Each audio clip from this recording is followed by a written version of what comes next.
अस्सलाम वालेकुम। Radio Pakistan podcast के साथ मैं हूँ आसमा ज़हूर। आज वर्ल्ड डायबिटीज़ डे मनाया जा रहा है, ज़ियापतिस का आलमी दिन, और इस हवाले से आज हमारे पॉडकास्ट में मौजूद हैं एक डॉक्टर साहिबा जिनसे हम बात करेंगे कि किस तरह से जो डायबिटीज़ पेशेंट हैं वो अपनी डाइट को मैनेज कर सकते हैं। हमारे साथ मौजूद हैं डॉक्टर मुक़द्दस अब्बासी। अस्सलाम वालेकुम। वालेकुम सलाम। डॉक्टर मुक़द्दस अब्बासी जो है वो कंसल्टेंट डाइटिशियन है और इसके अलावा वेट लॉस एक्सपर्ट हैं। इनसे हम बात करते हैं। कैसी हैं मुक़द्दस आप? अल्हम्दुलिल्लाह। अस्मा, आप कैसी हैं? मैं बिल्कुल ठीक हूँ। अच्छा मुक़द्दस, हमें बताइए कि आज इस दिन के हवाले से हम बात कर रहे हैं, डायबिटीज़ के हवाले से बात कर रहे हैं। तो डायबिटीज़ की वजूहात पे हम थोड़ी सी बात करते हैं कि ये किस वजह से होती है। डायबिटीज़ बेसिकली आपकी सेडेंटरी लाइफस्टाइल से भी हो सकती है, आपकी ईटिंग पैटर्न से भी हो सकती है, आपके इनहेरिटेंस से भी हो सकती है, यानी आपके आबा अजदाद, आपके अम्मी अबू, आपके ननियाल ददियाल में से किसी को है तो वहाँ से भी ट्रांसफ़र हो सकती है। सही। अगर हम इसकी टाइप्स की बात करें तो बेसिकली ये 3 टाइप्स की होती है, मोस्ट कॉमन जो हमें सुनने को मिलती है आम लोगों को। तो जिसमें टाइप 1 आती है जिसको हम जुवेनाइल डायबिटीज़ भी कहते हैं, और ये सिर्फ बच्चों में होती है, पैदाइशी हो सकती है, ठीक है। और टाइप 2 उन लोगों में होती है जो कि एडल्ट्स में, यानी कि आप और मैं, सही, जिनकी सेडेंटरी लाइफस्टाइल, खानदानी मारूसी जिसे हम बोलते हैं, या उनके खाने पीने का पैटर्न इस तरह से होता है कि जिसकी वजह से टाइप 2 डायबिटीज़ हो जाती है। और टाइप 3 उनमें होती है जो कि हामला खवातीन हो, जिसको हम गैस्टेशनल डायबिटीज़ भी कहते हैं। अक्सर हमने सुना होगा कि जनाब इसको हमल के दौरान शुगर हो गई है और हमल के बाद ख़त्म हो गई है या ठीक हो गई है, तो इसे गैस्टेशनल डायबिटीज़ कहते हैं। ठीक। तो ये जो आम ये कॉन्सेप्ट पाया जाता है कि ज़्यादा मीठा खाने से डायबिटीज़ हो जाती है, तो क्या ये दुरुस्त है? ज़्यादा मीठा खाने से तो नहीं होगी, एक वजह से नहीं होती डायबिटीज़, वैरायटी ऑफ सिम्पटम्स या वैरायटी ऑफ इश्यूज मिलकर एक चीज़ को उजागर करते हैं, जिसमें खाना पीना तो आ गया, आपकी लाइफस्टाइल भी आ जाएगी। आप खा पी कर सारा दिन बैठ गए हैं, आप फूल गए हैं, ओबेसिटी हो गई है, या आपको वैरायटी ऑफ डिजीज़ हैं जिसके अंदर हाइपरटेंशन आ जाती है, एक मेन कॉज आ जाता है। आप कुछ इस तरह की मेडिकेशन इस्तेमाल कर रहे हैं जिसने जाकर आपके हार्मोन को जी खराब कर दिया और वो रिस्पॉन्ड नहीं कर रहा। तो वैरायटी ऑफ वजहें मिलकर एक चीज को उजागर करते हैं डायबिटीज को। लाइक सिर्फ खाने पीने की वजह से नहीं होगा, आपकी लाइफस्टाइल भी बहुत बड़ा इम्पैक्ट है इस पे। इसी तरह अगर डिप्रेशन को हम ले लें तो ये भी वजह हो सकती है। हाँ, डिप्रेशन का हो सकता है। आप ओवर ईटिंग करेंगे, कुछ लोगों को डिप्रेस हो रहे हैं या एंग्शियस हो रहे हैं तो बहुत ज्यादा खा रहे हैं, और कुछ लोग खा ही नहीं रहे। तो काफी वजहें मिलकर इसको लाइक कॉज बनेंगी डायबिटीज का। ठीक। तो अब हम बात करते हैं शुगर पेशेंट जो होते हैं उनकी डाइट के हवाले से। तो एज ए डाइटिशियन आप क्या सजेस्ट करती हैं कि इनकी किस तरह से ये अपनी डाइट को मैनेज कर सकते हैं ताकि वो भी एक हेल्दी लाइफस्टाइल गुजार सकें? जी बिल्कुल। तो सबसे पहले हम बात करेंगे, एक चीज होती है जिसे हम कहते हैं ग्लाइसेमिक इंडेक्स। ओके।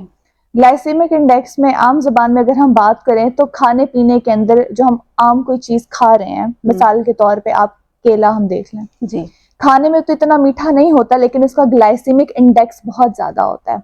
तो हमने ऐसे खानों का चुनाव करना है या ऐसे फूड चॉइसेस करनी है जिनका ग्लाइसेमिक इंडेक्स नॉर्मल हो या लो हो। इसी तरीके से अगर हम रोटी देख लें, गंदम को और साथ जौ को कंपेयर कर लें, तो जो गंदम है उसका ग्लाइसेमिक इंडेक्स बहुत ज़्यादा है एज कम्पेयर टू जौ। तो जो शुगर के मरीज हैं उनका हम खाना पीना जाहिर है बंद तो नहीं कर सकते, उनको हम अल्टरनेट कर सकते हैं या उनका पोर्शन कंट्रोल कर सकते हैं। सही। जैसे कि गंदम की मैंने बात की, हमारा स्टेपल फूड है, रोटी हम छोड़ तो नहीं सकते। हम इसके अंदर अगर जौ या कि कोई और अनाज ऐड करके और गंदम की क्वांटिटी को कम करके इनका पोर्शन एक बनाकर और उसकी हम रोटी अगर इस्तेमाल करें या इस मरीज को सजेस्ट करें तो बहुत अच्छा इम्पैक्ट होगा। उनकी शुगर भी नॉर्मल रहेगी, अगर उनका शुगर की वजह से वजन बढ़ा हुआ है वो भी उनका मेंटेन हो जाएगा और उनकी लाइफस्टाइल में भी काफी ज्यादा इम्पैक्ट पड़ेंगे।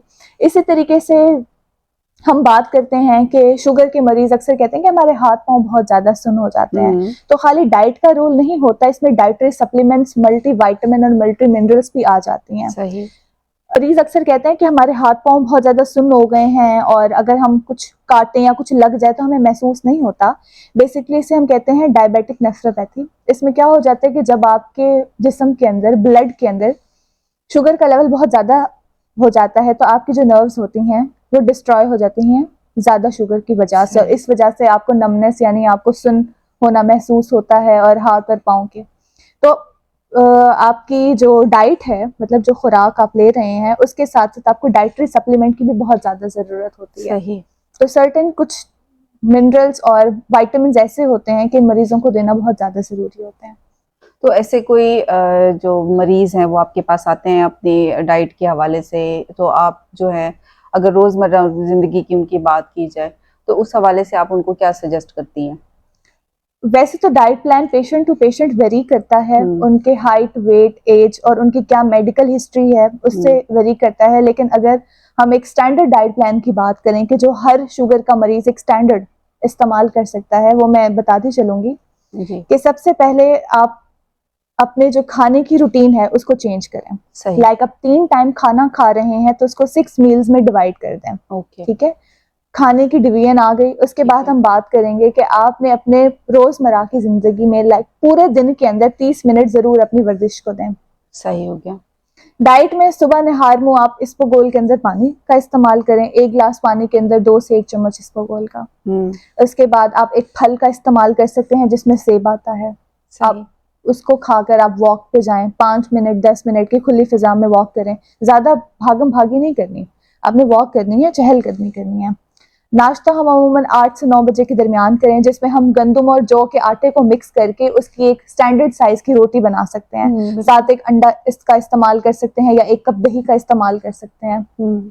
आप अगर मीठी दही खाना पसंद करते हैं तो आप शक्कर अल्टरनेट इस्तेमाल कर लें, थोड़ा सा शक्कर का इस्तेमाल कर लें। फिर आपने 11 से 12 बजे एक फल ले लेना है या फ्रेश जूस ले लेना है, जैसे मौसम की अब आया हुआ है हमारे पास माल्टा या ग्रेप फ्रूट बहुत ज्यादा बेस्ट है। ग्रेप फ्रूट का आपने जूस ले लेना है। 1 से 2 बजे फिर आप एक डिस्क साइज रोटी लेंगे, गंदम की, चावल, जौ, बेसन, इन 4 आटों को इक्वल क्वांटिटी में मिक्स करके रख दें। इसकी रोटी बना लें डिस्क साइज।